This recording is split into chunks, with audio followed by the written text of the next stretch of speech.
En esta ocasión tenemos para todos ustedes la charla del doctor Víctor Loyola y la doctora Clelia de la Peña. En realidad, somos lo que nuestras abuelas comieron.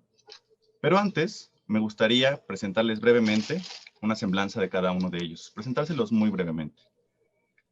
La doctora Clelia de la Peña obtuvo su doctorado en filosofía en la Universidad Estatal de Colorado. Recibió el premio L'Oreal UNESCO para mujeres y la cátedra de investigación Marcos Moschinsky en el área de ciencias químico-biológicas. Es miembro de la Academia Mexicana de Ciencias y del Sistema Nacional de Investigadores Nivel 3. Actualmente es investigadora titular en el Centro de Investigación Científica de Yucatán. Por otra parte, nos acompaña también el doctor Víctor Loyola, quien obtuvo su doctorado en bioquímica en la UNAM. Es miembro de la Academia Mexicana de Ciencias, del Sistema Nacional de Investigadores desde su fundación y actualmente es investigador nacional emérito. Recibió el Premio en Ciencias Leopoldo Río de la Loza y el Premio Nacional en Química. Actualmente es investigador profesor emérito en el Centro de Investigación Científica de Yucatán. Ambos, doctores, publicaron en la colección La Ciencia para Todos, con el número 247, La herencia que no está en los genes. Perdón, de la genética a la epigenética, la herencia que no está en los genes. Adelante, doctores, les doy la palabra. Muchas gracias por estar con nosotros. Muchas gracias.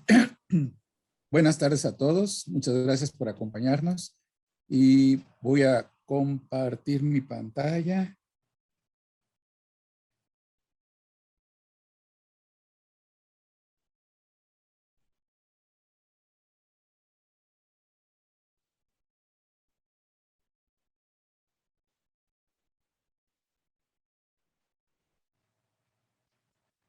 Solo les voy a pedir si me apoyan diciéndome si ya la ven si ya ven mi presentación.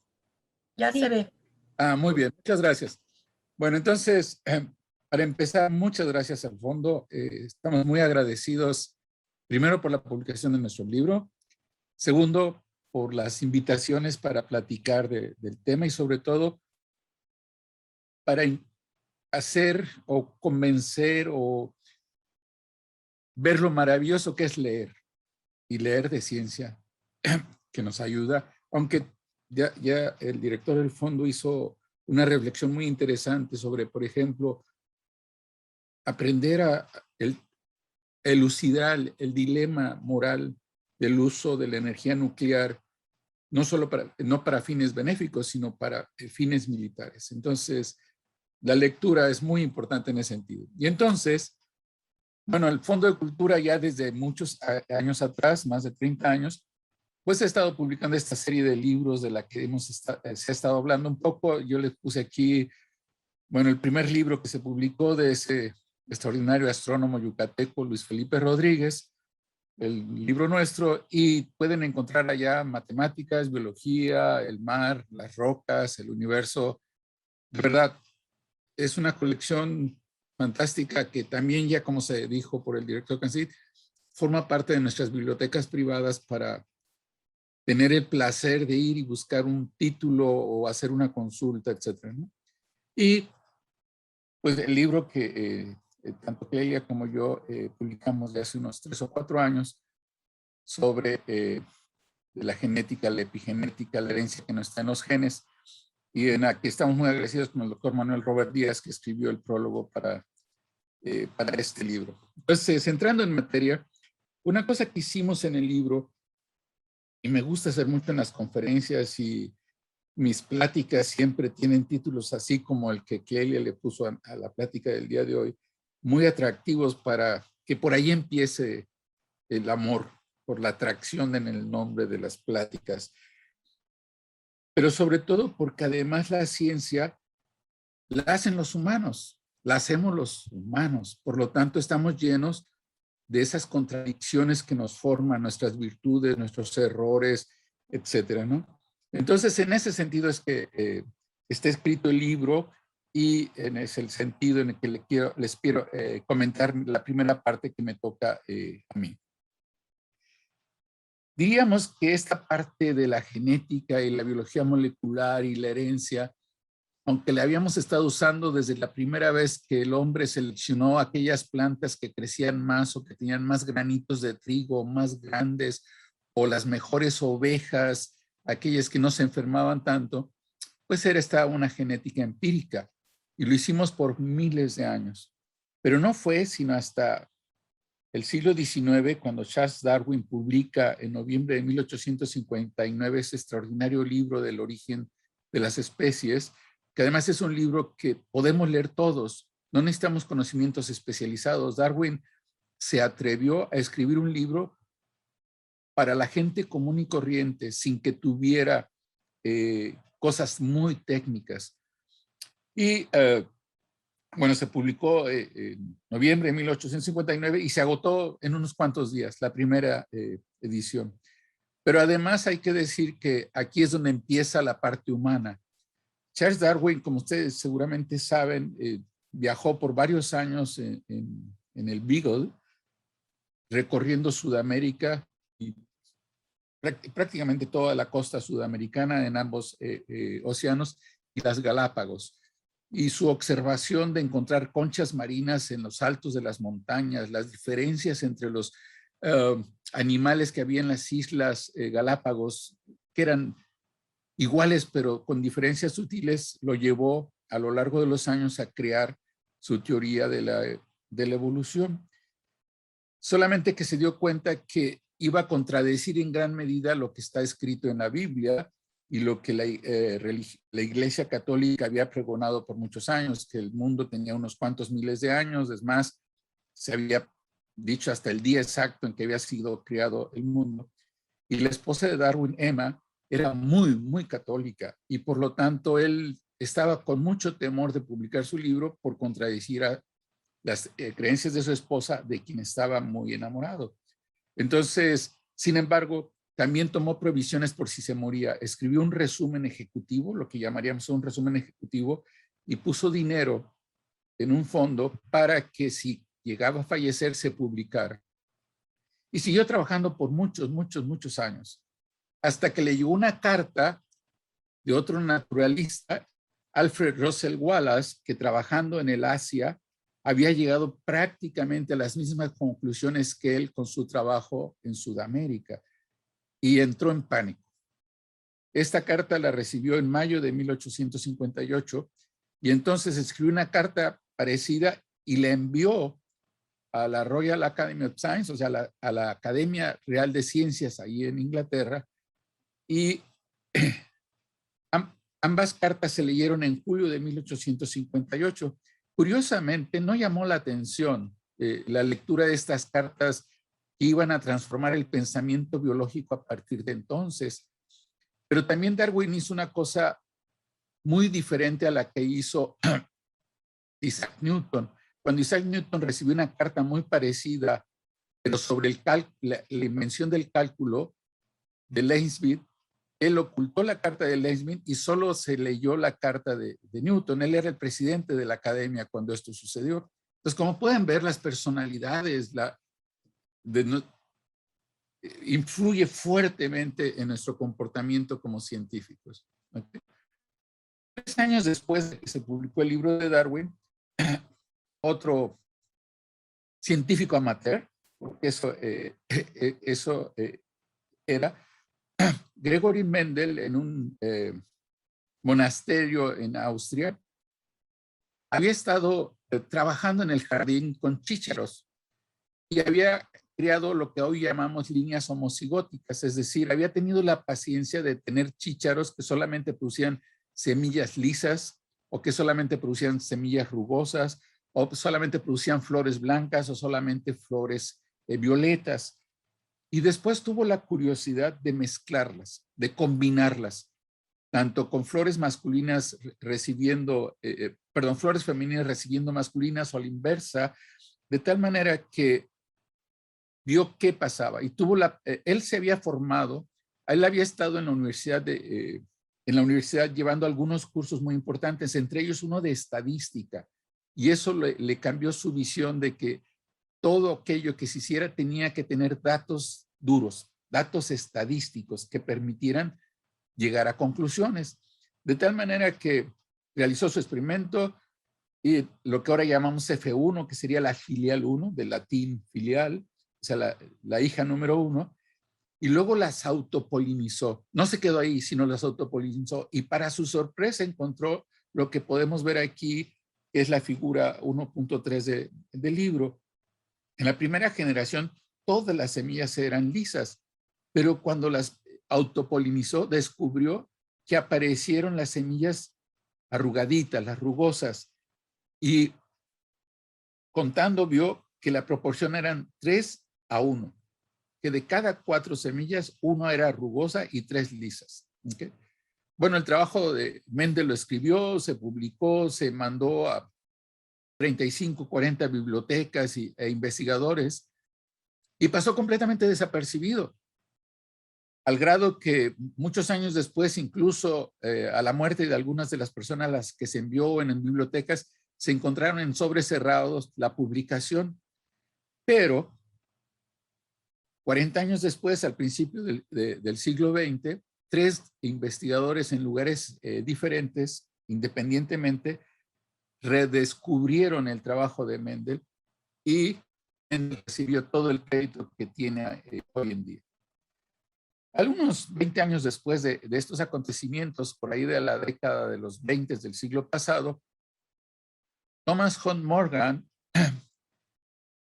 en la Universidad de Columbia creó lo que conocemos como The Fly Room, el cuarto de las moscas. Se había descubierto para entonces que la mosca de la fruta podía ser un muy buen modelo de estudio. Es grandecita, el macho y la hembra se distinguen con facilidad, como se puede ver aquí en el diagrama, los ojos se pueden distinguir muy claramente, etc. Debo decir que en las transparencias donde ustedes ven el nombre de Nicté Carolina Loyola Hernández, es que estoy usando los bosquejos que hicimos, que entregamos al fondo y que luego el fondo de manera profesional convirtió en las figuras que están publicadas en el libro. Entonces, la mosca fue un modelo muy importante, lo sigue siendo hoy en día, para el estudio de la genética. Además de lo que se empezó a hacer en el chícharo, la mosca se convirtió en el modelo ideal genético hasta que lo cambió este pequeño gusanito cuya secuencia y número de células se conoce muy bien, etcétera, en los años más recientes. Algo muy interesante es que el doctor Morgan tuvo un grupo de estudiantes muy jovencitos, incluso estudiantes de high school estaban trabajando en su laboratorio. Él recibió el premio Nobel de Fisiología o Medicina en el año 1933 y 3 de sus estudiantes en los años 46, 58 y 95 recibieron premios Nobel. O sea, es un grupo que formó una gran cantidad de... quisiera resaltar de todos esos trabajos el trabajo de Hermann Joseph Müller, que fue uno de sus estudiantes más avanzados, porque él demostró que los rayos X producen mutaciones y lo convirtió en una muy poderosa herramienta para el estudio de la genética. Es una herramienta que usamos hoy en día cuando se hace genética. Y otra herramienta muy importante que se descubrió más o menos en esa época fue que hay compuestos químicos que también producen mutaciones. Pero aquí, ahora, la intervención del gobierno dañó el avance de la ciencia por mucho tiempo. ¿Por qué? Porque el gas mostaza que se usó en la Primera Guerra Mundial como agente químico y lo usaron todos los bandos, no estuvo nada más en uno de los bandos, sino todos usaron agentes químicos en una guerra química como fue la Primera Guerra Mundial, clasificó como alto secreto los daños que producía el gas mostaza. Pero pues no hay, ustedes saben muy bien, no hay secreto que dure 10 años o 20 años, hay un momento en que alguien habla y entonces hoy en día usamos algunos agentes químicos para mutar bacterias de manera muy poderosa y sabemos que hay muchos otros agentes químicos de uso diario que pueden ser mutagénicos y por lo tanto hay que tener cuidado con ellos. El uso de mutantes se convirtió entonces en una herramienta muy poderosa para la elucidación de rutas metabólicas, se mutan fagos, se mutan bacterias y eso nos permitió descubrir rutas metabólicas que hoy conocemos muy bien. Y solo voy a mencionar un ejemplo de cómo funciona. Tenemos un compuesto que inhibe la síntesis del ADN. Por lo tanto, esa bacteria no debería crecer, pero resulta que crece, pero crece. ¿Cuál es la conclusión? Que esa bacteria tiene un mecanismo alterno o tiene una enzima diferente que le permite hacer lo mismo que la enzima principal. Y esa es la forma en que se han ido elucidando las rutas metabólicas. Bueno, el siguiente punto fundamental que tiene que ver con la genética es dónde se almacena la información genética, ¿verdad?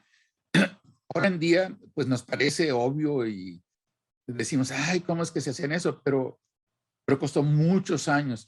Fíjense, el ADN se descubrió como parte de las células por ahí del año 1867, pero fue hasta el año 1928 y en particular 1944 cuando finalmente aceptamos, y todavía con reticencia, y fue hasta principios de los 50, es decir, hace apenas 70 años, que aceptamos que el ADN es el material genético.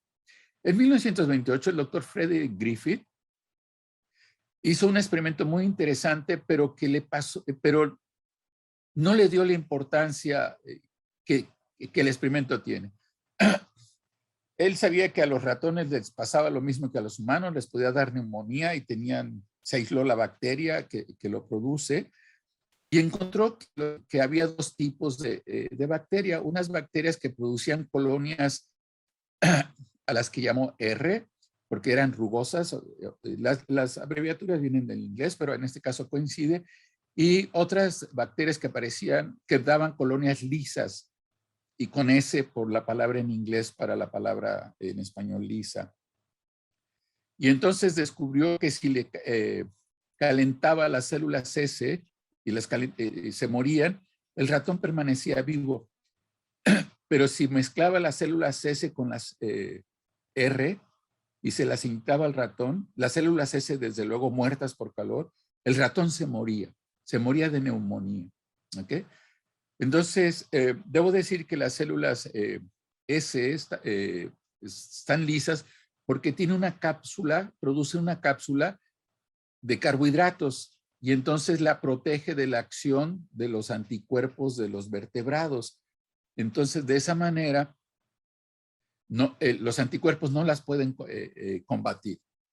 Pasaron casi 20 años más para que entonces otro grupo de investigación en los Estados Unidos llegara a la conclusión final. En la fotografía que ustedes pueden ver abajo a la derecha, pueden ver ahí colonias de los dos tipos para que vean cómo se ve en la vida diaria.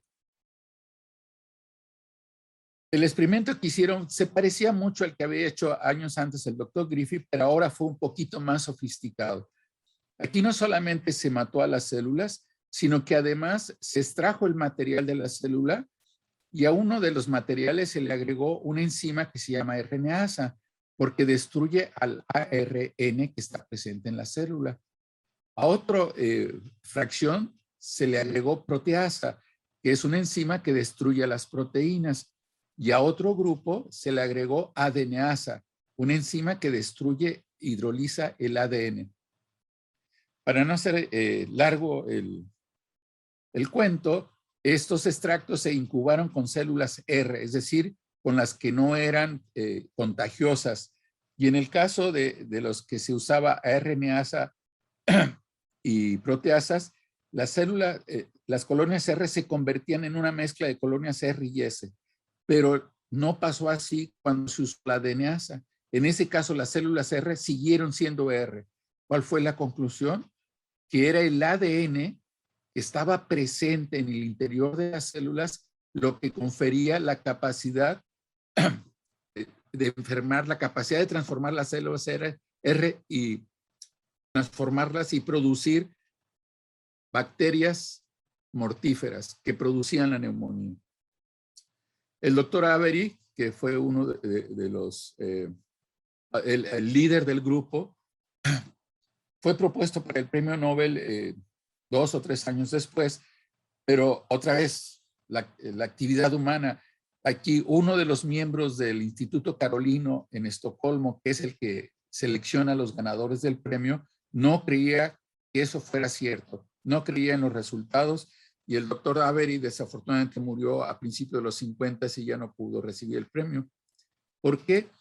Desafortunadamente, bueno, en el año 52 se realizó un experimento que conocemos hoy como el experimento de la licuadora, porque se usó una licuadora. Después del desarrollo de la energía nuclear en los 40, cuando desafortunadamente se usó en Hiroshima y Nagasaki en agosto de 1945, los reactores nucleares empezaron a producir isótopos radiactivos, muchos de ellos como desecho y otros como producto de la acción humana para producir isótopos particulares, en particular el isótopo del fósforo 32 y el azufre 35. Estos son muy importantes porque con fósforo podemos marcar el ADN y todos los ácidos nucleicos, y con azufre podemos marcar las proteínas. De tal manera que entonces se cultivaron células en presencia de fósforo 32 y se infectaron con fagos. Y esto permitió entonces que los fagos adquirieran el fósforo 32 en su ADN o el azufre 35 en sus proteínas, en experimentos por separado. Y después se metían las bacterias a una licuadora para separar la cápside de los fagos que queda en el exterior, y entonces lo que estaba en el fago pasaba al interior de la bacteria. Y lo que se vio es que cuando se marcaba el ADN con fósforo 32, se tenían ahora una nueva progenie de fagos marcados radiactivamente. Pero en el caso de cuando se marcaban las proteínas, los fagos no salían marcados radiactivamente. Esta fue la prueba final de que el ADN es el material genético, es donde se almacena la información.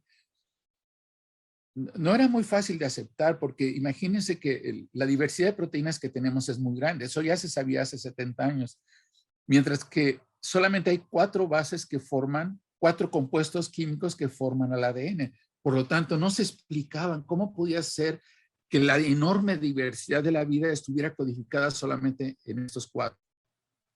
Y llegamos al año clave, 1953, donde hay una gran cantidad de hechos humanos, para decirlo de esta manera, que llevaron a la elucidación de la estructura del ADN. En la fotografía están viendo a Rosalind Franklin. Esta es una fotografía muy conocida. Rosalind Franklin fue alumna de John Bernal y se formó con él en Inglaterra haciendo cristalografía.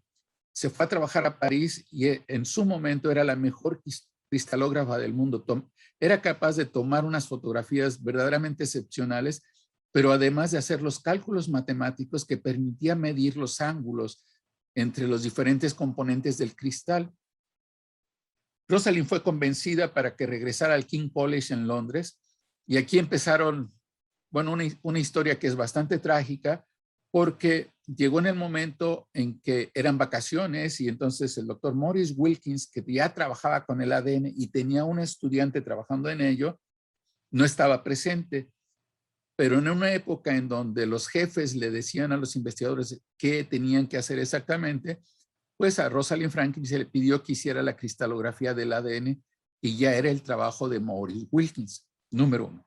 Segundo, hace 70 años, si hoy en día es difícil para nuestras colegas, para las mujeres, desempeñarse en diferentes puestos en ciencia y en la sociedad, imagínense hace 70 años. De hecho, Rosalind Franklin, su laboratorio era un sótano, y además ni siquiera podía comer en el restaurante del King College. No, tenía prohibida la entrada a ese restaurante. Por lo tanto, no me puedo ni siquiera imaginar, yo que tengo puras hijas, lo difícil que debe ser mujer, y ser mujer en ciertos ambientes. Pero bueno, ella lo hizo muy bien. También que la fotografía que ustedes están viendo a la derecha de su fotografía es se conoce como la fotografía 51, y esta es una fotografía muy, muy famosa porque muestra muy claramente la estructura del ADN. Rosalind Franklin dio una plática. Bueno, antes de decir que dio una plática, debo decir que hay un segundo actor muy importante aquí, que es el doctor Linus Pauling. Linus Pauling también usaba cristalografía de rayos X, pero en proteínas en los Estados Unidos, en Pasadena, y él había elucidado la estructura terciaria de las proteínas, la estructura alfa, la estructura beta, y era muy bueno en su trabajo con proteínas. Y curiosamente, el hijo de Linus Pauling estaba con Watson y Crick haciendo una estancia postdoctoral. Por lo tanto, era como un doble espía el hijo de Linus Pauling, porque les platicaba a Watson y Crick qué estaba haciendo su papá, y él le decía a su vez a Linus Pauling, a su padre, qué estaba haciendo Watson y Crick. Hay que decir que Linus Pauling es la única persona que ha recibido 2 premios Nobel en forma solitaria, es decir, ganó el premio Nobel de 1953 en química y en 1962 ganó el premio Nobel de la Paz, solo porque él fue un activista contra las bombas nucleares. Y entonces, iba a ir a una conferencia que iba a dar Rosalind Franklin en Londres, pero el gobierno de los Estados Unidos, ese gobierno que se dice muy demócrata, le quitó su pasaporte, porque estaba muy enojado con él por ser un activista contra las bombas nucleares. Imagínense, estamos hablando de los 50, cuando se crea la bomba de los neutrones y la Guerra Fría está iniciando su apogeo. Y entonces Linus Pauling no pudo asistir a esa conferencia, a la que sí asistió Watson. Y entonces Watson tenía una mala costumbre, la misma mala costumbre que tienen mis estudiantes, que estoy seguro me están escuchando y se los he dicho muchas veces, de no tomar notas en los seminarios. Eso le pasó a Watson. Escuchó la conferencia de Rosalind, se subió al tren de regreso de Londres a Cambridge y en el trayecto tomó algunas notas de memoria sobre su periódico. Y cuando llegó a Cambridge, le platicó a Crick de la conferencia, le mostró las notas y armaron un modelo. Al igual que Linus Pauling, James Watson y Crick montaron un modelo equivocado. El Linus Pauling de triple hélice, que tenía errores de química básica, elemental, que hoy un estudiante de preparatoria podría notar fácilmente. Y en el caso de Watson y Crick pusieron los fosfatos al interior, un error de química enorme, porque la carga negativa de los fosfatos al interior no les permitiría estar estables ahí. Y entonces, cuando invitaron a Maurice Wilkins y a Rosalind Franklin a verlo, se rieron del modelo, literalmente. Y su jefe les prohibió seguir trabajando, que era el doctor Bragg, otro premio Nobel, una gente muy famosa, que fue el que inventó junto con su papá los temas. Entonces, de la cristalografía de rayos X, les prohibieron. Pero bueno, en la clandestinidad, Watson y Crick siguieron trabajando y un sábado en la mañana, con modelos de cartón, James Watson se dio cuenta que si formaba un par entre la adenina y la timina y luego formaba un par entre la guanina y citosina, eran igualitos. Y entonces pudieron construir su modelo. Ese mismo sábado se dieron cuenta que los pares de bases debían ir al interior, los fosfatos al exterior, y esto cumplía con todas las reglas de la grafía y de la estructura del ADN que tenemos hoy en día. Aquí este es el edificio donde se llevó a cabo ese descubrimiento. Ahí está la oficina en la planta baja. Hay una placa ahí. Y ese está enfrente, contra la esquina de este pub. Es una cantina donde se puede comer, en pocas palabras, a donde Francis Crick entró ese sábado anunciando que habían descubierto el origen de la vida, ¿okay? O el secreto de la vida. Hay una placa ahí que descubrió Watson 50 años después para ello. Los resultados se publicaron en 3 artículos que están seguidos uno de otro, que también decidieron los jefes quién escribía qué y en qué orden se iban a publicar. La estructura del ADN está en la página 737, el de Maurice Wilkins en la 738, es decir, el artículo de Watson y Crick es una página, son 700 y tantas palabras, y el de Rosalind Franklin está en la página 740. Quiero hacer notar 2 cosas nada más. El párrafo con que inicia, deseamos sugerir una estructura para la sal del ácido desoxirribonucleico. Esta estructura tiene hechos notables que son de considerable interés biológico. Y la frase con la que cierra es una de las frases más notables de la biología, en la que ustedes pueden ver acá, que dice que no escapa a su atención el hecho que el pareamiento de bases que han propuesto inmediatamente implica un mecanismo de copiado. Esa es la frase final con la que cierra el artículo. Bueno, como ya la doctora Clelia me vino a avisar que ya me estoy excediendo de tiempo, voy a correr un poquito. El ADN puede existir en diferentes estructuras porque depende de la cantidad de agua que tiene. Eso lo descubrió Rosalind Franklin. Y solamente voy a decir, imagínense que el ADN está súper enrollado. Está muy enrollado porque es muy grande. Cuando se estira es muy grande. ¿Cómo cabe adentro de una bacteria? ¿Cómo cabe dentro de una célula? Está muy enrollado. Los físicos de esa época, con George Gamow a la cabeza, un gran físico, decía que era imposible que fuera de la forma en que se estaba planeando la estructura porque no podía caber dentro de la célula. Tenía razón, pero no sabía que existen unas proteínas que se llaman topoisomerasas que hacen que gire el ADN, le pueden hacer un corte, detener. Es como una liga. Enrollen una liga y pónganle un corte y verán qué pasa. Se desprende rápidamente, ¿verdad? Toda la energía acumulada, la energía potencial, hace que estalle la liga y se expande. Bueno, para evitar eso, hay enzimas que le meten el corte, otra que la atrapa, y ese pedacito del ADN ahora se duplica, o ahora se transcribe. ¿Ok? Bueno, entonces, no voy a abundar mucho en ello. Se descubrió que era semiconservativa, es decir, cada hebra da origen a una nueva hebra. ¿Okay? O sea, las dos hebras madres dan origen a una hebra, a dos hebras en donde hay una hebra madre y una hebra hija. ¿Okay? Me voy lo último que les quiero comentar es, porque también tiene que ver mucho con las personas, es cómo se elucidó el código genético. Ya sabíamos que ahí estaba el código en el ADN y cómo se convierte en proteína. Francis Crick, que fue uno de los más grandes biólogos teóricos que hemos tenido, él era físico, no hay que olvidar que era físico, él propuso todo el mecanismo a través del cual debía darse esto. Y entonces, ahora lo importante era ver cómo las bases que estaban en el ADN se convertían en proteína. Y había la apuesta de 2 o de 3. Como hay 20 aminoácidos en las proteínas, debía ser por lo menos de 3. Y por lo tanto, pues en eso trabajaron. El doctor Marshall, que fue el primero que elucidó el primer código, el primer codón, y que junto con otros investigadores iba a recibir algunos años después el premio Nobel, trabajó en ello junto con su postdoc, un postdoc alemán, y compitieron muy fuertemente con otro profesor, un profesor español, el doctor Severo Ochoa, que ya había ganado un premio Nobel, y le ganaron la carrera porque escogieron el aminoácido correcto. ¿Qué hicieron? Sintetizaron mensajeros con una sola letra, es decir, puras U's, o puras A's, o puras C's, o puras G's.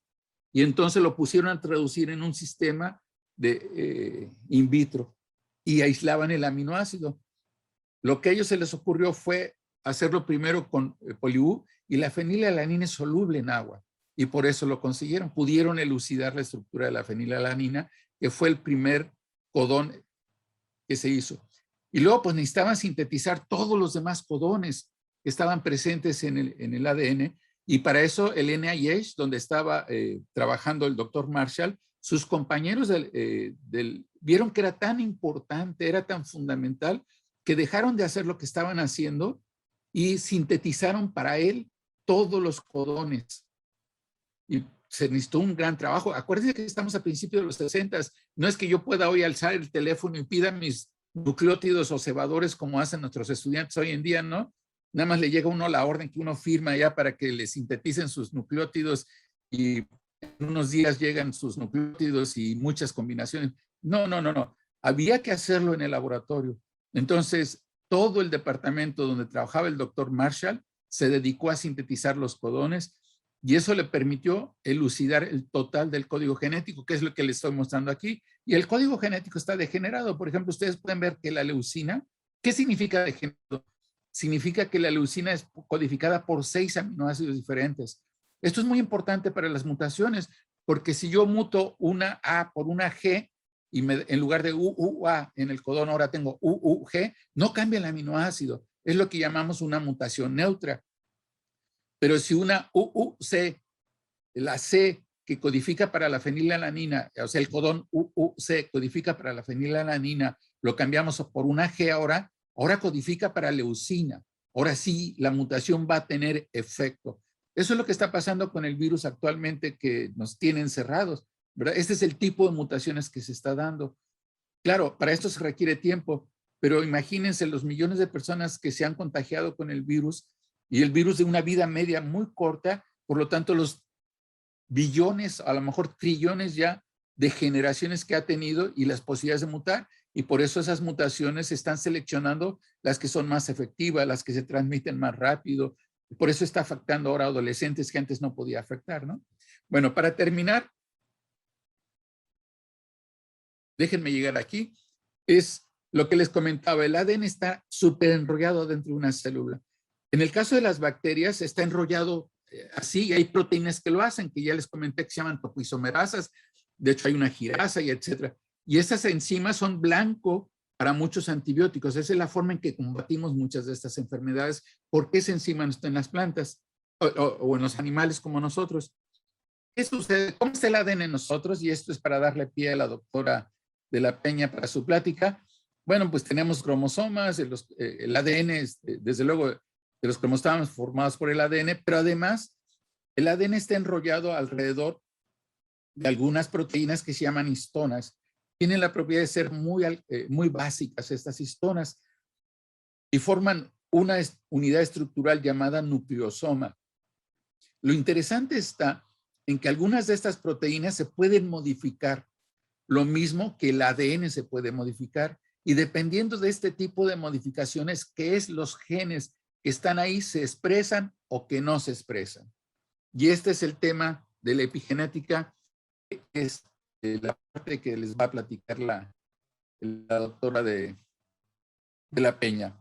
Muchas gracias. Jumbutik en maya.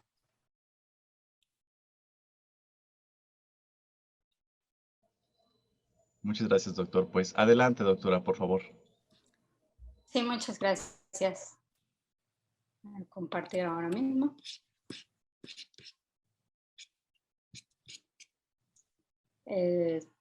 Si me ayudan, si se estaba viendo. Perfecto, doctora. Adelante. Muy bien. Pues muchísimas gracias por esta invitación. Estoy muy agradecida con el Fondo de Cultura Económica y bueno, muchas felicidades al CONALEP por esta ceremonia. Muchas felicidades por el reconocimiento que obtuvieron. De verdad, los felicito. Y como dijo bien el doctor Loyola, es importante leer, es importante la divulgación de la ciencia y ustedes lo están haciendo realmente muy bien. Entonces, quisiera iniciar con lo que terminó el doctor Loyola. Es evidente que la genética nos da nuestras características, ¿no? Nuestras características de los ojos, de la forma del cabello, del color de nuestra piel, hasta de nuestra altura, ¿no? Aquí les pongo las fotografías de actores muy reconocidos y de sus hijos. Y ustedes pueden ver que realmente la genética no se pierde, ¿no? Pero, por ejemplo, si yo les preguntara, ¿qué pasa entonces con la personalidad, los talentos musicales, la inteligencia? ¿Es acaso que lo heredamos de nuestros padres? ¿O ya estaba predeterminado en nuestros genes y nosotros solamente los desarrollamos con nuestro estilo de vida y nutrición? Esa es una pregunta que iremos respondiendo a lo largo de esta charla. Aquí que no, ahí está. Bien.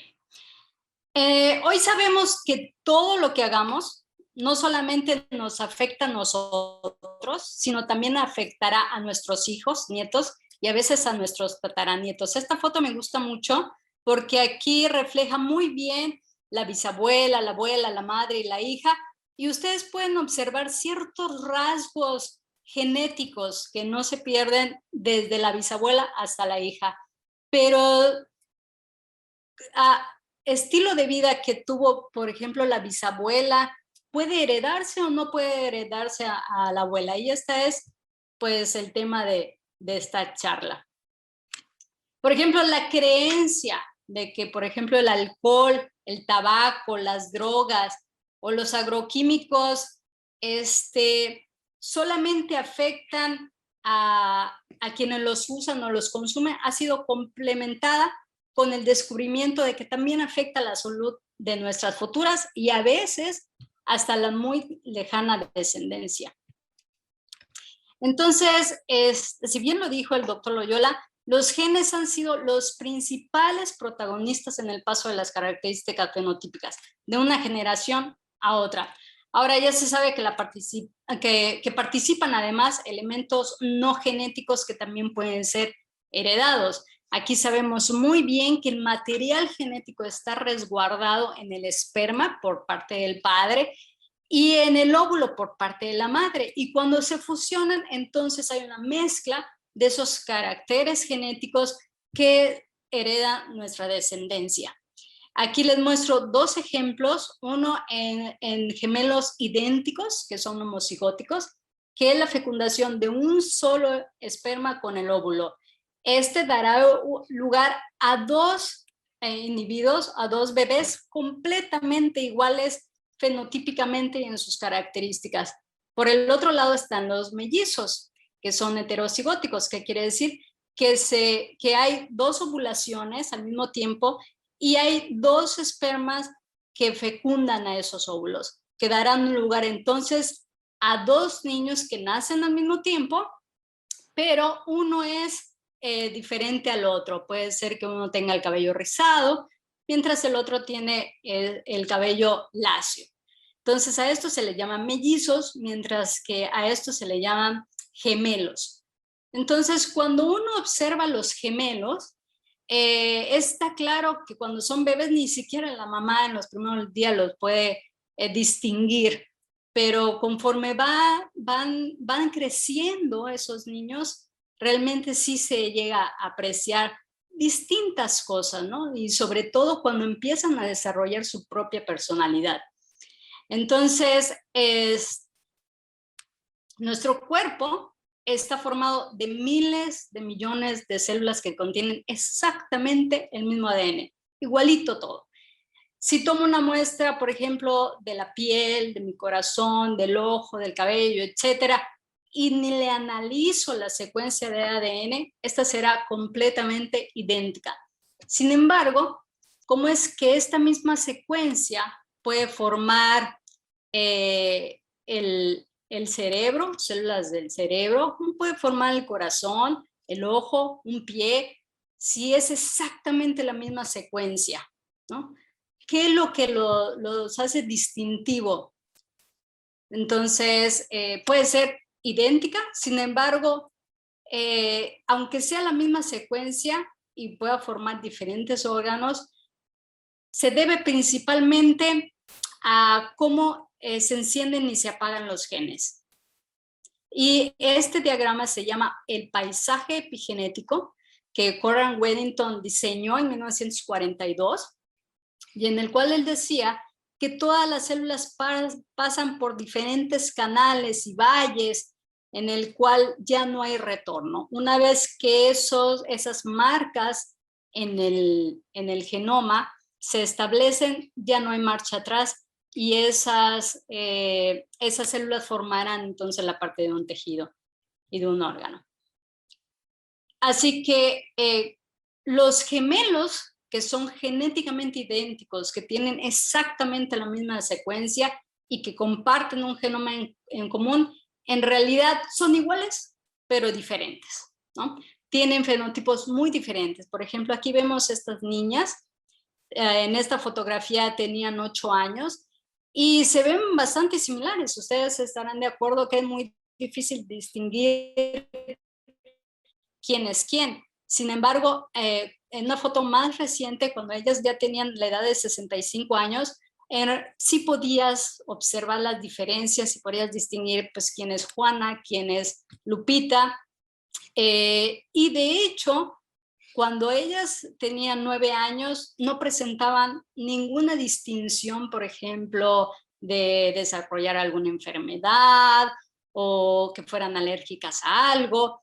Fue hasta en la edad adulta en la que se distinguían no solamente fenotípicamente, porque una parece ser que está más joven que la otra, sino que presentaba una de ellas alergias a ciertos alimentos, a ciertos materiales, incluso algunas enfermedades y desarrollo de cáncer. Entonces, ¿cómo es posible que teniendo la misma secuencia de ADN, una puede desarrollar cáncer y la otra no. Una puede ser alérgica y la otra no. Y eso tiene mucho que ver de nuestro ambiente, de nuestro estilo de vida. Hoy se sabe que dependiendo de la comida que consumimos, del ejercicio que hacemos, de las interacciones con nuestro ambiente, de si estamos expuestos a agroquímicos o no, si fumamos mucho o no, todo eso va a influir en que nuestro ADN va a cambiar y esos cambios van a afectar la expresión de nuestros genes y la expresión de nuestros genes entonces va a tener repercusiones en nuestro desarrollo. Y entonces, entrando ya más de lleno sobre esta charla, ¿somos lo que nuestras abuelas comieron? Bueno, ¿y por qué somos lo que nuestras abuelas comieron? Bueno, sí, en esta fotografía que les muestro del lado izquierdo, pues nos verá que esta es, por ejemplo, su mamá. La F0 es su mamá. Este feto que está aquí son ustedes, el F1. Pero las mujeres que están en el vientre materno ya tienen todos los óvulos que van a ovular durante toda la vida de vida fértil. Entonces, si ustedes se pueden imaginar, su abuela ya las tenía a ustedes cuando está embarazada de su madre. Entonces, todo lo que su abuela tuvo contacto, la comida con la que se alimentó, el estrés con el que estuvo expuesta, todo eso le influyó a ella directamente, pero también influyó en su mamá de ustedes y también influyó en ustedes, ¿no? En las mujeres. Así que, y esto se sabe de cómo le afectaba la alimentación a las abuelas para marcar ciertas cosas en futuras generaciones con la guerra mundial. O sea, el papel de la epigenética en la alimentación fue investigado en Holanda, en uno de los capítulos más oscuros de la historia, la verdad. Hubo una hambruna extrema y lo que sucedió es que en octubre de 1942, bueno, las fuerzas alemanas bloquearon el suministro de alimento a Holanda como castigo y hubieron muchísima gente que se vio muy afectada, incluso hubo muchísimas muertes, lamentables muertes, por ese bloqueo de alimento. La hambruna fue realmente extrema y en esa población de Holanda había muchas mujeres embarazadas y niños pequeños. Bueno, lo que se sabe es que estas mujeres embarazadas tenían realmente un consumo de alimento muy pobre. Llegaban a consumir entre 250 y 600 calorías al día. Si ustedes pueden considerar que, por ejemplo, 2 o 3 paquetitos de cacahuates japoneses es el equivalente a 600 calorías, ahora imagínense que una mujer embarazada hoy en día se alimentara solamente de 2 paquetitos de cacahuates al día. Eso es imposible. Pero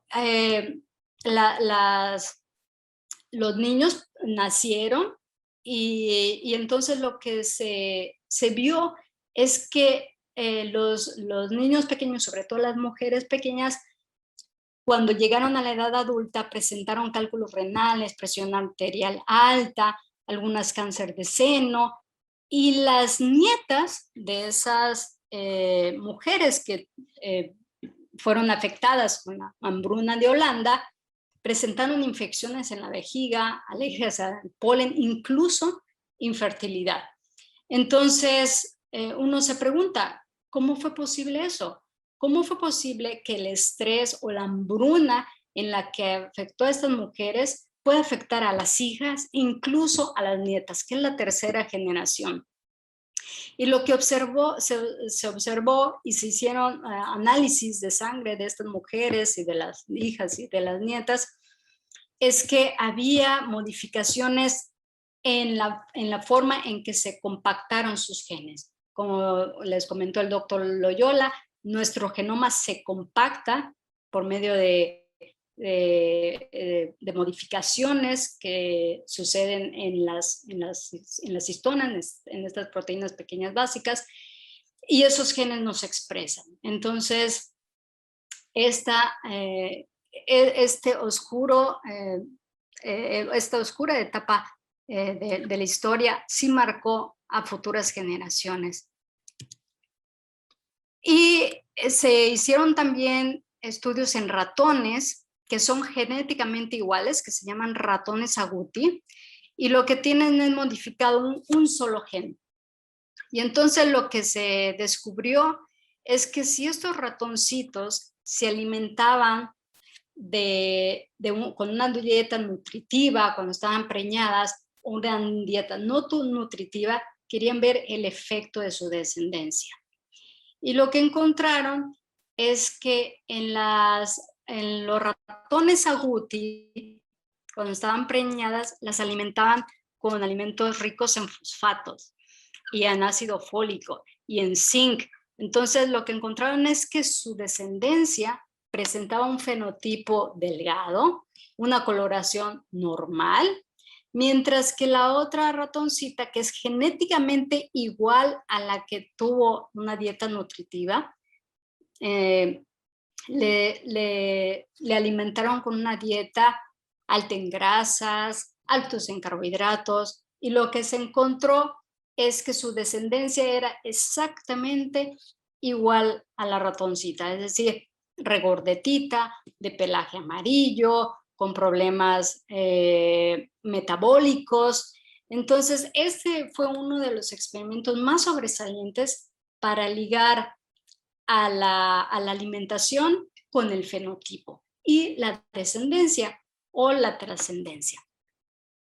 Entonces, se sabe que la alimentación no afecta la secuencia de los genes. Ustedes pueden comer sus papitas, su hamburguesa, o pueden comer brócoli, caldito de pollo, y eso no va a cambiar la secuencia de sus genes. La secuencia de sus genes siempre va a ser la misma. Pero lo que sí va a cambiar es la forma en que se expresan esos genes. Y la forma en que se expresan esos genes es la epigenética. ¿Y qué es la epigenética? Bueno, la epigenética es la forma en la que tus genes se compactan o se descompactan. Y esta compactación y descompactación hace que un gen se active cuando está descompactada la cromatina más relajada. Entonces se puede leer el mensaje y el gen se expresa. Mientras la cromatina está compactada, pues el gen no se va a expresar, no se va a leer el mensaje y entonces va a estar inactivado ese gen. Y una de las definiciones que más se han aplicado es que la epigenética es el estudio de los cambios heredables en la activación o inactivación de los genes sin que haya un cambio en la secuencia de ADN. Tú puedes tener la misma secuencia de adenina, timina, guanina, citosina y esa no va a cambiar. Así, desde que naces hasta que te mueres vas a tener la misma secuencia. Lo que sí va a cambiar es que ese gen se exprese o no se exprese, ¿no? Y una forma de hacer una comparación, una escala comparativa de qué es la epigenética, para que quede mucho más claro. Bueno, si comparamos el planeta Tierra con la célula, pues el continente vendría a ser el núcleo, parte de la célula, parte del planeta. El país vendría a ser el cromosoma, ¿no? Y el estado venía a ser el telómero, es decir, el telómero es una parte del cromosoma, el estado es una parte del país. El gen, que es una parte singular del telómero, igual la ciudad es una parte pequeñita del estado. Y en esa ciudad viven personas. Igual en el gen está habitado por nucleótidos, que son 4. El doctor Loyola ya lo mencionó, adenina, timina, citosina y guanina. Entonces, ¿qué es la epigenética entonces? La epigenética viene a ser los accesorios que tienen esos nucleótidos, específicamente la citosina. El ADN se modifica en sus citosinas. Entonces es como si las personas tuvieran accesorios. Y esos accesorios las hacen más visibles a maquinaria que va a leer ese mensaje, a leer ese gen, o inaccesibles, que no sean tan accesibles o tan visuales para esa maquinaria y simplemente no vean ese mensaje y no se puede expresar, ¿no? Otra forma es, por ejemplo, que tú tengas un hardware. Por ejemplo, tú puedes tener en la misma marca de teléfono igualitito al que yo tengo. Y si lo ponemos sobre la mesa apagado, pues va a ser muy difícil, a menos que tenga una plantilla diferente, va a ser muy difícil de que yo sepa cuál es el mío y cuál es el tuyo. Pero la epigenética es el software que tiene ese teléfono, que lo hace distintivo, que lo hace diferente. Entonces puede ser que yo tenga ciertos softwares, ciertas aplicaciones en mi teléfono, y en tu teléfono pueden ser otras aplicaciones. Entonces eso ya lo hace diferente. Y hay una comparación que me gusta mucho, que dice que la genética puede ser un libro, ¿no? Por ejemplo, digamos El Principito. Esa es la genética. Si uno lo lee, pues tiene las mismas palabras. No creo que otra persona que lo lea va a leer que tiene otro título, por ejemplo, ¿no?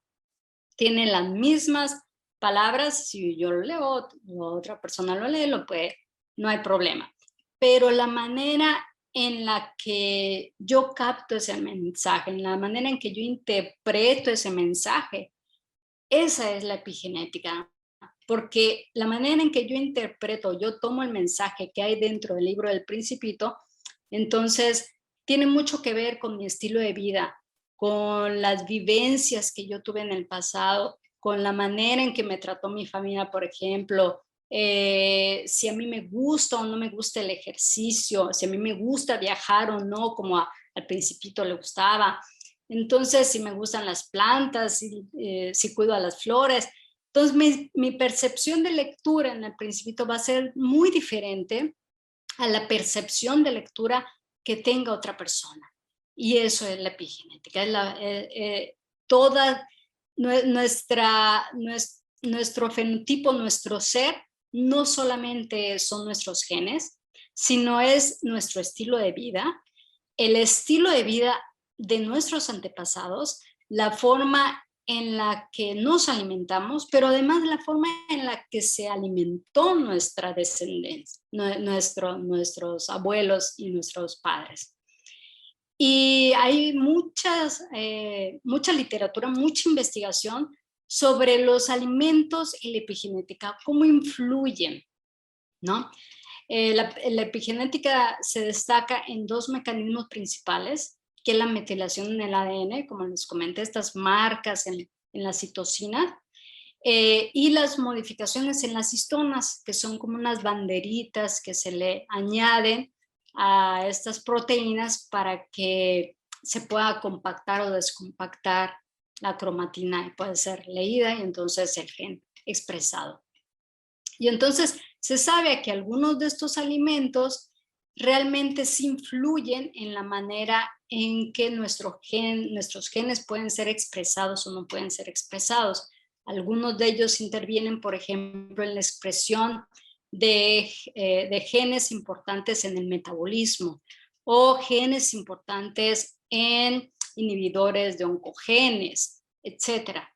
Hay mucha investigación sobre eso y solamente quisiera resaltar dos alimentos. Por ejemplo, el brócoli, tan amado por algunos, tan odiado por otros, sobre todo los niños chiquitos. A mí se me hace muy difícil que mi hija coma brócoli porque dice que no le gusta comer arbolitos. Entonces, el brócoli en realidad fue introducido en Francia desde Italia por la reina Catalina de Medici en los 1500 por allá.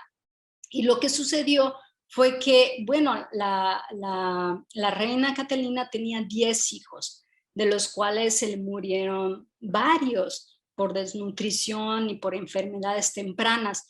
Entonces, lo que ella observó es que si los niños se alimentaban con brócoli, podía salvarles la vida de alguna manera. Y eso fue un descubrimiento muy importante. Pasaron muchísimos años antes de que hubiera una relación entre el brócoli y los compuestos del brócoli con la relación con efectos anticancerígenos y problemas metabólicos. Y lo que hace es que el brócoli tiene un compuesto que se llama sulforafano. Este es un inhibidor de unas enzimas que lo que hacen es remover grupos, se llaman acetilo, de las histonas, y esto ayuda a un restablecimiento y un balance en la acetilación de histonas y el funcionamiento celular en sí. Entonces, hay trabajos en el cual también se ha visto el efecto del ejercicio y la buena alimentación con prolongar la vida, o más que nada evitar el envejecimiento de las células. Dicen que hay estudios que dicen que por cada 6 meses de ejercicio tú puedes evitar que tus células envejezcan 1 mes. Entonces, si eso, hago los cálculos, en realidad, si hago ejercicio en 6 años, pues puedo reducir a que mis células envejezcan de manera temprana. Y otro alimento es el té verde. El té verde es altamente consumido en Japón. Entonces, si ustedes me preguntan, bueno, has dicho que el medio ambiente afecta a las personas y a su descendencia, entonces, ¿cómo es posible que Japón, siendo un país muy avanzado en la industria, tenga los índices tan bajos en cáncer? Y se ha visto la relación en que el alto consumo de té verde, que tiene un compuesto que se llama EGCG, este compuesto lo que hace es inhibir la actividad de las enzimas responsables que incorporan grupos metilo al ADN, las citosinas de ADN, y entonces provoca que los genes que están activados produzcan una sustancia necesaria para que el cuerpo combata con el cáncer. Entonces, a lo largo de nuestra vida, pues nuestros genes se van apagando y se van apagando. Y hay ciertos genes que no deberían de apagarse, porque es el que mantiene al margen, podría decirse, a los oncogenes. Entonces, el té verde, se ha visto una relación entre el consumo del té verde con la inactivación o la inactivación de estas enzimas, para que entonces estos genes involucrados en mantener al margen a los oncogenes se sigan expresando. Y bueno, entonces, en realidad y en resumen, las abuelas tenían razón, ¿no? Tenían razón de que, bueno, come tu caldito de pollo, come tu brócoli, para que crezcas grande y fuerte, ellas decían, ¿no? Era su tema. Tienes que comer y comerte todo para que crezcas grande y fuerte. Pero en realidad le falta la segunda parte, ¿no? Para que crezcas grande y fuerte tú, y además para que crezcan grandes y fuertes tú, tus nietos, tus hijos, tus bisnietos. Ese es el mensaje. Y entonces yo me quiero despedir con la portada de nuestro libro, que nos fue una gran satisfacción escribir este libro junto con Víctor. Y muchas gracias al Fondo de Cultura Económica, muchas gracias al CONALEP por este espacio. Y bueno, pues espero que les haya gustado la presentación. Muchísimas gracias, y si tienen preguntas, con muchísimo gusto. Al contrario, doctora, muchísimas gracias a ustedes, pues los investigadores, doctor Víctor Loyola, doctora Clela de la Peña, pues muchísimas gracias. Ahora, pues ya es un poco tarde, quería consultar con ustedes si están dispuestos a una ronda de preguntas, si es que alguien tiene alguna. ¿Les parece bien?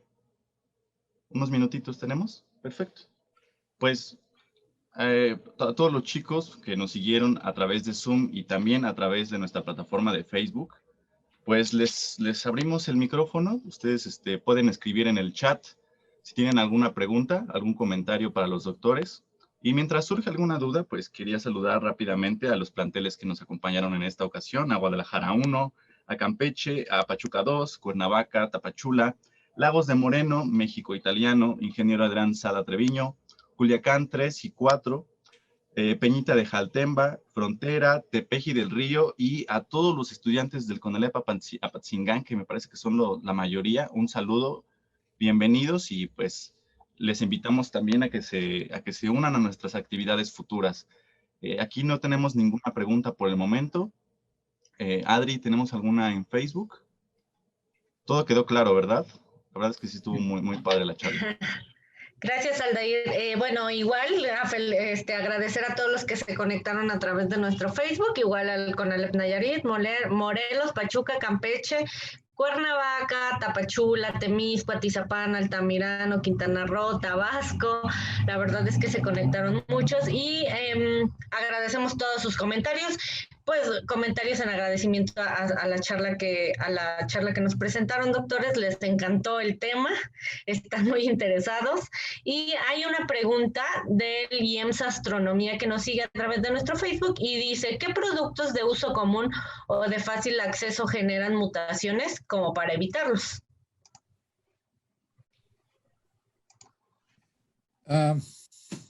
Es un poco difícil dar un dato duro. La razón, por ejemplo, asbesto. Las pequeñas partículas de asbesto finalmente se demostró que producen cáncer y por eso ya están prohibidos los productos de asbesto. Pero hay muchos otros compuestos y reactivos químicos, etcétera, en que se dice que son mutagénicos, pero no hay pruebas. Entonces, hay una serie de reglas y criterios que se tienen que seguir para que al final se tenga a un compuesto se le puede etiquetar como potencialmente cancerígeno. Por ejemplo, el humo del cigarro. Más que el humo, las pequeñas partículas de la combustión. ¿Okay? Entonces, eso está claro, o sea, el cigarro provoca, pero también tiene que ver lo que platicó Clelia. O sea, hay gentes que estoy seguro que conocen, a lo mejor todos tenemos un abuelito, un bisabuelito que se fumaba un paquete cada hora, ¿no? Y murió de viejito, como decimos, ¿no? A los 100 años, ¿no? Pero hay jóvenes que son fumadores pasivos, es decir, nunca han fumado y tienen edema pulmonar. Aquí es donde interviene la epigenética, es decir, esta susceptibilidad que se tiene. Por eso las organizaciones internacionales son muy cuidadosas cuando etiquetan como cancerígeno alguno. Por ejemplo, en los laboratorios de química se usa el tetracloruro de carbono como agente cancerígeno, pero también lo usamos como solvente para muchos experimentos. Entonces, pues está claro, lo tenemos muy claro en los laboratorios que hay que usar máscara especialista en gases, hacerlo en una campana de flujo laminar, porque el tetracloruro de carbono, de hecho, produce cirrosis hepática, es la herramienta con la que se produce cirrosis hepática en ratones para estudiar el proceso a través del cual se da esta enfermedad. Entonces, como ese hay muchos otros compuestos y usamos compuestos químicos muy especiales para mutar bacterias, para mutar fagos, etcétera, en el laboratorio, pero que no son reactivos que están en la vida diaria. ¿Okay? Estoy seguro que todo el mundo ha visto que dicen, es que el azúcar produce cáncer, es que en realidad todo produce cáncer, ¿no? O sea, al final de cuentas, dice uno, ¿y qué hago? ¿O no como? ¿O qué hago? ¿No? Me aíslo en una burbuja, ¿no? Pero pues que depende de cómo se llegó a esa conclusión. Hay que ser muy cuidadosos con ello y hay reglas muy claras establecidas por los diferentes organismos internacionales y desde luego nacionales para que un producto se prohíba. Por ejemplo, los pigmentos artificiales que se han estado prohibiendo, pues han pasado por una serie de pruebas que han demostrado que efectivamente producen mutaciones y por lo tanto se han prohibido. De ahí el auge hoy en día de más productos naturales para teñir ¿okay? Y sobre todo los alimentos, ¿no? No se puede usar cualquier cosa para teñir, no sé, los quesos o la carne o lo que hagamos, ¿no? Hay que ser cuidadosos, en pocas palabras, hay que ser cuidadosos, pero si hay productos que ya están en listas oficiales, sobre todo en la página de la Organización Mundial de la Salud hay un apartado en donde ahí están los compuestos que realmente se ha probado a través de un proceso científico que puede ser peligrosos. De acuerdo, doctor. Y seguramente tiene mucha relación con lo que otra pregunta que tienen. Bueno, dice Ana Gabriela Navarro, dice, ¿qué opinan del aspartame? Que entiendo que es como un endulcorante, ¿no? Es un endulcorante. Es un aminoácido, es la fenilalanina. Entonces, otra vez aquí, de hecho, en los frasquitos que se venden, lo dice muy claramente. Si usted tiene problemas hepáticos, etcétera, o sea, hay una serie de instrucciones allá, no debe usar este compuesto. Sí. ¿Okay? Pero hay gente que lo ha usado toda su vida y no tiene problema porque su metabolismo está bien, no tiene ningún problema. Como les digo, hay que tener mucho cuidado porque lo que además puede ser peligroso para uno, no lo es para otro. Ese es el punto. ¿Okay? Ok, de acuerdo, doctor. Bueno, pues por nuestra parte en Facebook son las únicas preguntas que están. Sin embargo, bueno, muy lleno de comentarios agradeciendo su charla. Adelante, Aldair. Muchas gracias, muchas gracias. Pues nos acaba de llegar una pregunta de Israel Reyes.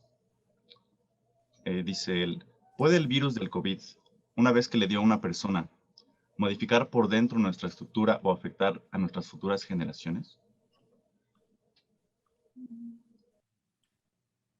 ¿Quieres comentar, Cleo, o yo? Bueno, a ver, comenta tú y yo complemento. Ok.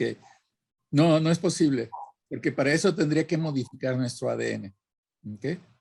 O sea, él sí va a cambiar. O sea, de hecho, bueno, lo comenté, ¿no? Le hemos dado tanta oportunidad por el mal manejo que se hizo de la pandemia en el mundo, que le hemos dado muchas oportunidades de mutar. Y así como tuvo seguramente miles de mutaciones neutras que no le pasó nada al virus, o algunas dañinas que lo inhibieron de seguir propagándose, ha habido otras como son las variantes que tenemos hoy en día con las letras griegas, particularmente la delta, que son altamente infectivas. ¿Por qué? Cambió un aminoácido. Estoy seguro que han visto que este virus tiene forma de punta de flecha, le digo yo. ¿Okay? La proteína que en inglés se llama spike, tiene punta de flecha. Mutó un aminoácido justamente que está en esa punta, que hace que se acople mejor al receptor que la recibe en nuestro organismo. Que además tenemos en todos nuestros órganos está presente ese receptor. Por eso la invasión es tan masiva. Entonces, ese cambio es una leucina. Se sabe ya que esa nueva leucina le da mejor forma y entonces se atasca mejor en el receptor. Por eso lo hace más efectiva. Por lo tanto, al hacerlo más efectiva, infecta a más personas. Y hay otra mutación en esa misma variante que hace que se propague más rápido también. ¿Okay? Pero en ninguno de los casos cambia el ADN nuestro. O sea, para eso tendríamos que, no sé, como el gas mostaza, inhalar gas mostaza y va a producir mutaciones, o el tetracloruro de carbono, o los asbestos, o los residuos del humo de tabaco, etcétera, ¿no? Y además, pues no son de un día para otro, eso hay que hacerlo, y además para que produzca mutaciones en nuestra descendencia tendría que ir a las células gaméticas, ¿verdad? Porque esas son las que usamos para producir una nueva generación, pero no afecta esa parte de nuestra genética. Bueno, yo quisiera complementar que efectivamente el COVID no afectará a nuestras generaciones futuras. Lo que yo creo que sí va a afectar es el contexto de la pandemia. Ya llevamos 15 meses, o 16 meses de este encierro en el que pues nos ha dejado esta pandemia, y en eso pues hay mucho sedentarismo, ¿no? Hay mucho sedentarismo porque no podemos salir a ningún lado, porque no tenemos nuestra vida social, porque no tenemos actividad, porque a lo mejor vivimos en un departamento pequeñito donde no se pueden hacer pues muchas cosas. Nuestra alimentación ha cambiado en este tiempo. Entonces, algunos han estado sujetos a un estrés prolongado demasiado tiempo. Entonces, yo creo que esta pandemia sí puede afectar a nuestras futuras generaciones en el contexto del estrés, de nuestra alimentación que estamos teniendo durante estos meses, y hay que tener cuidado con ello, ¿no? Es difícil, ha sido difícil para muchas personas que han perdido su empleo, que han pasado pues una hambruna, algunos hasta ellos una hambruna extrema y larga, o sea, no estamos hablando de los 6 meses que sucedió en Holanda, posiblemente estamos hablando de 16 meses en algunos casos, en países sumamente pobres. Si antes estaban pobres, ahora con la pandemia, pues aún más pobres. Entonces, el COVID no creo que cambie nuestra genética ni nuestra epigenómica a futuro, pero sí este aislamiento, sí nuestro estilo de vida que ha cambiado de manera muy abrupta. Eso quería comentar. Gracias. Muchísimas gracias por su respuesta. Pues la verdad es que todos los alumnos están muy contentos con su charla, no tienen ninguna duda.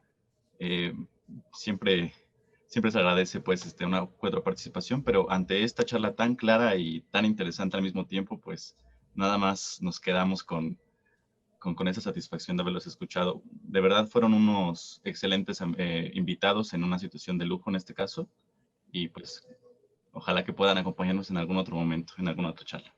Muchas gracias, cuando deseen, cuando gusten. Sí, cuando quieran. De acuerdo. Pues, si nadie más tiene ninguna pregunta, nuevamente, pues les agradecemos a todos. Bueno, rápidamente, yo creo que esa pregunta creo que está fácil. Sofía Ernestina, antes de todo, antes de acabar con todo esto, dice, ¿se puede heredar el cáncer? Nada más eso, es una... Algunos tipos. Sí, hay algunos tipos que sí se pueden heredar. Nada más aquí hay que decir algo. Tú puedes estar susceptible a heredar ese cáncer o por medio de un análisis te pueden decir, tú tienes el 50% de desarrollar ese cáncer.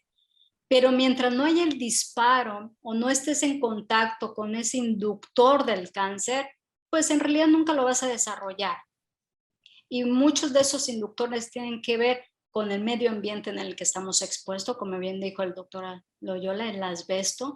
Eso puede disparar todo tipo de cambios que incrementen la probabilidad de desarrollar cáncer si ya eres propenso a cáncer. Y sí hay algunos cánceres que sí se heredan. Muchísimas gracias por su tiempo, por su conocimiento, y pues si nadie más tiene nada que decir, pues nada más nos queda agradecer en nombre de todo el equipo del Fondo de Cultura Económica que hayan aceptado nuestra invitación. Laura, ¿gustas decir algo? Bueno, no, pues nada más igual despedirme, agradecerles que estuvieron con nosotros, agradecerle a Eliel también, que está aquí, yo con nosotros de CONALEP, que es el coordinador de desarrollo del estudiante. Muchas gracias, Eliel, y pues que sigamos coordinándonos en el futuro para seguir haciendo proyectos e invitar a la lectura. Estaba por ahí también Betty, que ya se iluminó. Ella es de la Ciudad de México, de los IEMS, de las prepas de la Ciudad de México, a la que le agradecemos también mucho su presencia, y a los doctores también del CECI. Pues muchísimas gracias a todos. Gracias. Muchas gracias. Muchas gracias, Laura y doctores Víctor y Clelia. Muy interesantísima plática. Muchas gracias. Muchas gracias. Buenas tardes. Muchas gracias. Gracias por estas magníficas conferencias. Gracias.